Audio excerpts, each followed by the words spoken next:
So we find rare and desirable cocoa species around the planet. We then take a cutting of the cocoa bean, put them onto plates, and we trick basically the cocoa cells to grow and divide.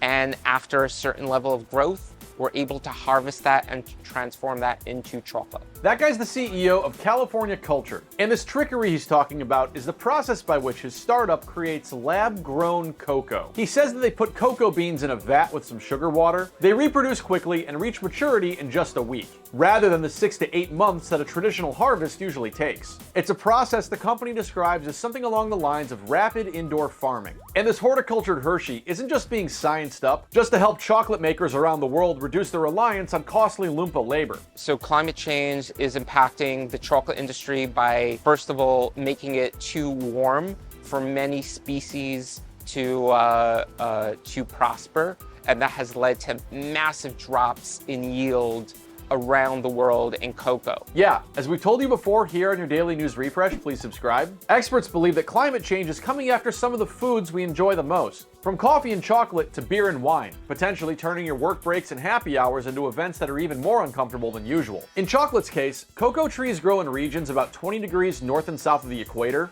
in areas with warm weather and abundant rain, like West Africa and South America. Not only is climate change expected to dry out some of those lands, but you might have noticed that your cute little Easter bunnies were more expensive this year, thanks to a surge in cocoa prices in West Africa, where plant disease and weather changes affecting crops drove up cocoa prices. The Associated Press spoke with the executive director of the Fine Cacao and Chocolate Institute, who said 3/4 of the world's cocoa is grown in Central and West Africa, yet only 4% of the stuff is consumed there, as the demand for all your Valentine's sweets for your true loves out there, plus the chocolate-covered onions for the rest of us who are sweet on the outside but nasty on the inside, is being driven by the US and Europe. As the National Confectionery Association claims the market for this stuff hit $25 billion in 2023. That is a hell of a lot of Timothée Chalamet statues. And a growing consumer consciousness over what it takes to produce this stuff is driving a need for change. Unfortunately, what's been happening with the rapid love of chocolate and coffee globally, this has led to devastating global deforestation in these tropical areas.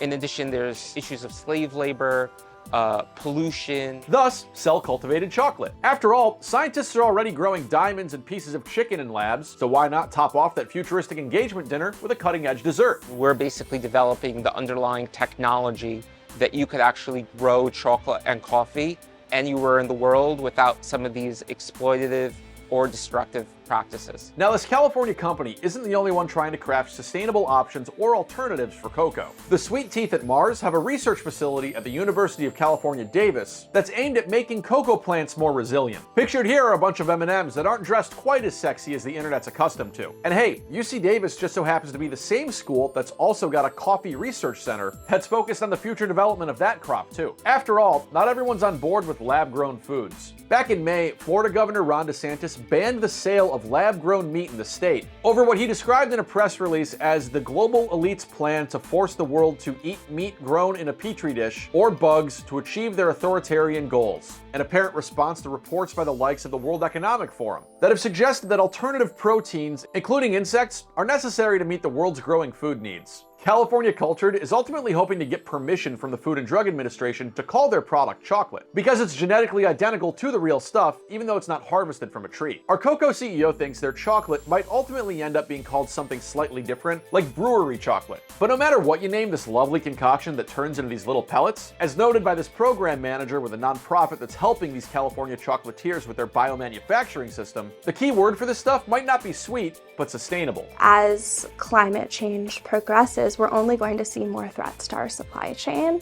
And so it's great to have the opportunity to produce things domestically and sustainably. Speaking of things produced domestically and sustainably, please subscribe to The News Refresh for new weird, interesting, and funny news videos each and every day. My name is Greg Ott, and let us know what you think of this piece in the comments. In this recent video about new humanoids on display at a robot conference in China, @72786 just said, "Please stop spreading lies." Okay,